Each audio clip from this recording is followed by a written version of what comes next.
सम्मुख आते हैं, वैसे ही जीवन में पुण्य जब वृद्धि में रहता है तो सदैव हमारे सम्मुख प्रकट होकर के सुख ही देता है।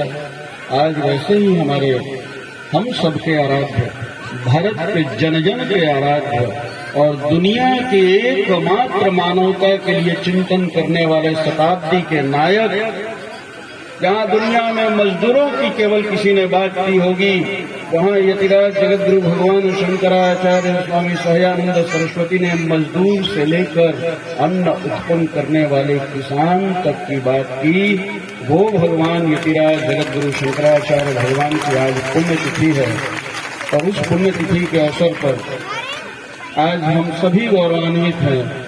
हमारे सम्मुख जो लोग बैठे हैं वो और जो लोग पीछे बैठे हैं ये, इसमें न जाने कितने तपस्वी कार्य करने वाले लोग हैं, इसकी आप कल्पना नहीं कर सकते। यहाँ मंच के नीचे एक बच्चा बैठा है, नाम नहीं लूंगा, जिसने अपनी पढ़ाई छोड़ दी धनाभाव में, लेकिन आज वही बच्चा इस यज्ञ के प्रारंभिक कड़ी का बड़ा दाता बना। बहुत कम उम्र है। इसी यज्ञ में ऐसे भी डॉक्टर मनीष जी यहाँ हैं, जो बुंदेलखंड में, जो सुस्तेलखंड में असिस्टेंट प्रोफेसर थे, उस नौकरी को छोड़कर और यहाँ आपके मऊ जिला में आकर नया दौर से कृषि का कार्य उन्होंने शुरू किया, वो भी यहाँ उपस्थित हैं।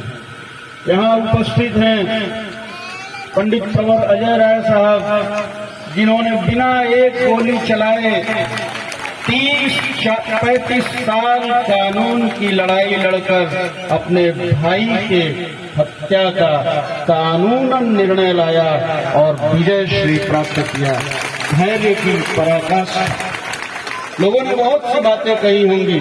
एक बार 2019 में मैं इनको मुंबई में सुन रहा था और सुनते समय जब इन्होंने अपने भाव को प्रकट किया, हमने कहा ओह। फिर मैंने कहा अनादिकाल से चलाया है। राम जी को भी कहने वाले बहुत लोग थे। आम जनमानस को, हम लोगों को कोई कुछ कहता है तो उसमें धैर्य नहीं खोना है, और आज उसी धैर्य का परिणाम है कि विजय श्री के कदम चूमे। ऐसे ही मंच पर पंडित प्रवर मनोज जी बैठे हैं, जो संघर्षों की गाथा है, और मऊ जिले में चिकित्सा के क्षेत्र में इन्होंने, ये चिकित्सक नहीं है, लेकिन चिकित्सा के क्षेत्र में इनका मऊ जिला में एक छत्र आधिपत्य है, एक छत्र।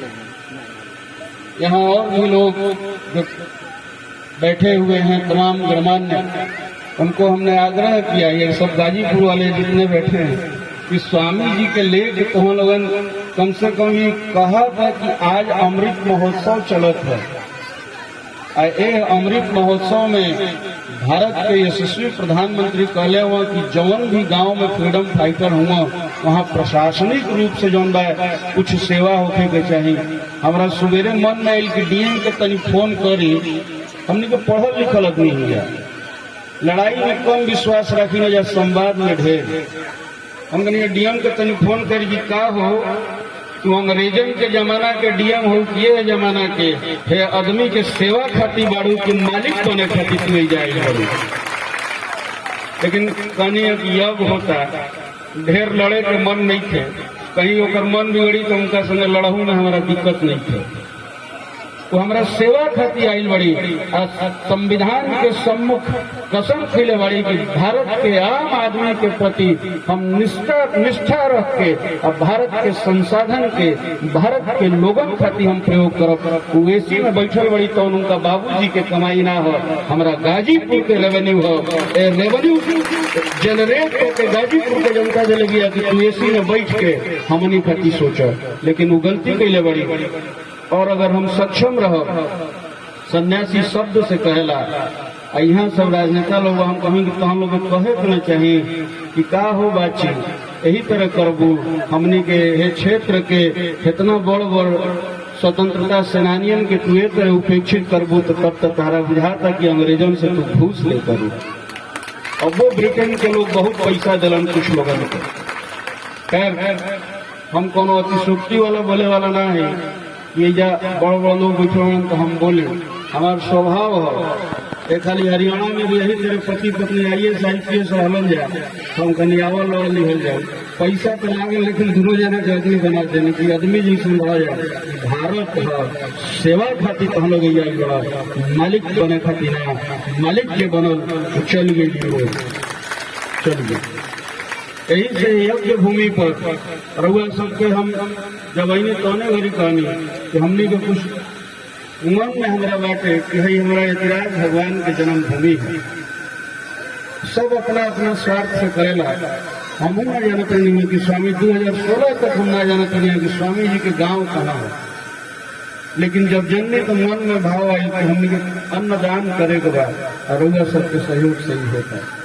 एजा योगेश बाबू बैठल शिक्षा क्षेत्र में बहुत बड़ उनका पूरा परिवार में 20-25 गो हमारा बुझाता अध्यापक बड़ लोग, मेघालय के गवर्नर के बड़ा प्रतिनिधि भी बनन, उनका लड़का के भी प्रतिनिधि बनन, तमाम लोग बड़ा नहीं जाए जो अपना आप में एगो व्यवस्था बा, लेकिन मर्यादा कितना यतिराज जी के आशीर्वाद कितना कि जे जहाँ बा वही से रस के लाभ ले रहा बा। बहुत कुछ ना कहा, हम प्रशासन से से बात कहनी है कि रउआ सब जब पढ़ोगे ना तो रउआ सबके पता चली कि राउर अधिकार का, राउर कर्तव्य का। शिक्षा बहुत बड़ शस्त्र है। धन रहो व मत रहो, हमने के शरीर में जान रहो व मत रहो, विद्या है या रहे के चाहिए। या जब विद्या रही कि ना तो दुनिया के अपना अंगुली के इशारा पर हुआ से घुमा दे जा। दुनिया के सबसे बड़ आदमी पैरालिसिस के शिकार बनल अमेरिकन हवन, लेकिन दुनिया के अपना इशारा पर घुमालन, सॉफ्टवेयर पे नचा देला। विद्या बहुत बड़ चीज है, पढ़ी जा। एक खातिर हम कनी है कि प्रशासन हमने की सेवा खाती है। ये आध्यात्मिक धार्मिक मंच बा, हमने के राजनीति करे खातिर ना कनी है। शिक्षा के बल रउआ के बतैनी है, जब शिक्षा रही तो कतही उगल कतही गल आई। यज्ञ में जो सेवादार लोग बा मन बा सबका सम्मान होते और सम्मान के कई। और यह मंच के हम यहाँ के जनता से हम काबू कर ले रहे हैं। हम कल भी कहे थे कि हमसे